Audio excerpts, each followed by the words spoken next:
یہ بات خوب یاد رکھو، کسی کو اس کے بچوں کی تربیت پر الزام مت دو۔ اگر تم دیکھو کہ اس کے بچے اس کی طرح نہیں ہیں تو اس پر ہنسو مت اور نہ اس کی غیبت کرو۔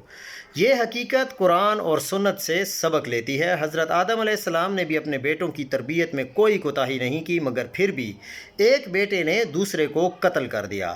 حضرت نوح علیہ السلام نے بھی اپنے بیٹے کی تربیت میں کوئی کمی نہیں کی، مگر ان کا بیٹا کافر ہو کر ہلاک ہو گیا۔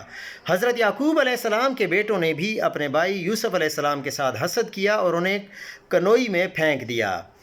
اور اصل حقیقت یہ ہے کہ لا تہدی من احبس ولکن اللہ یہدی من یشاء، یعنی تم جسے چاہو ہدایت نہیں دے سکتے، ہدایت دینے کا اختیار صرف اللہ کے پاس ہے۔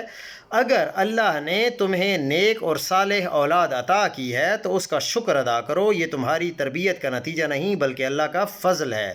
یاد رکھو، سب سے بہتر انسان حضرت محمد صلی اللہ علیہ وآلہ وسلم ہیں۔ ان کی پرورش ان کے دادا اور چچا نے کی، جو اس وقت ایمان نہ لائے تھے، مگر اللہ نے خود ان کی تعریف کی، یعنی تم بلند اخلاق والے ہو۔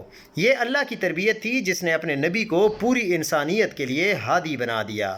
لہٰذا اپنے بچے کی نیکی کو اپنا کمال مت سمجھو، یہ اللہ کی توفیق ہے، اور اگر تمہارا بچہ تمہاری محنت کے باوجود گمراہ ہے تو خود کو علامت مت کرو، بس دعا کرتے رہو، کیونکہ ہدایت اللہ کے ہاتھ میں ہے اور وہ اسے دیتا ہے جسے وہ چاہتا ہے۔